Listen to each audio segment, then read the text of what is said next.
जे ई मोजणी व्हर्जन 2 जे लागू झालेलं आहे त्याच्या पूर्ण राज्यामध्ये लागू झालेलं आहे. अर्जदार हे आता घरी बसून अर्ज करू शकतात मोजणीचा आणि त्याच्याद्वारे मोजणीची तारीखसुद्धा त्यांना कळू शकते. तर आज माननीय जिल्हा अधीक्षक मॅडम सीमा देशमुख मॅडम यांच्या संकल्पनेतून आज 3 जिल्ह्याचं प्रशिक्षण आयोजित केलेलं होतं. त्यासाठी GIS एक्सपर्ट म्हणून राहुल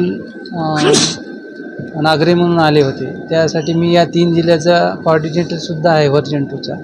तर याच्यासाठी जवळजवळ 250 लोक प्रशिक्षणासाठी उपस्थित होते आणि व्हर्जन 2 हे लोकांसाठी फार याचं आहे फायद्याचं आहे आणि नागरिकांची जी होणारी हेळसांड जी काम म्हणजे कार्यालयात येऊन कामकाज होत नाही अशी जी मागणी आहे ती या कदाचित नाही नक्कीच याच्यामुळे दूर होईल. याच्यातून कर्मचाऱ्यांचा काय फायदा आहे?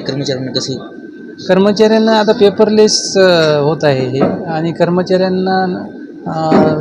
कर्मचाऱ्याकडे जी सुविधा उपलब्ध झालेली आहे ऑनलाईनची निकाली करण्यासाठी त्यामुळं त्यांना फिजिकली अवेलेबल म्हणजे नागरिकांसाठी राहणं आवश्यक ठरणार नाही. नागरिकांना काय आव्हान? नागरिकांना हेच आव्हान आहे की जे भूमी अभिलेख विभागानं हे मोठं पाऊल उचललेलं आहे त्याच्यासाठी जास्तीत जास्त प्रतिसाद द्यावा आणि त्यातून आपला स्वतःचासुद्धा फायदा करून घ्यावा. मोजणी करून आपले नकाशेसुद्धा अपडेट करून घ्यावेत अशीच नागरिकांना आवाहन करणे.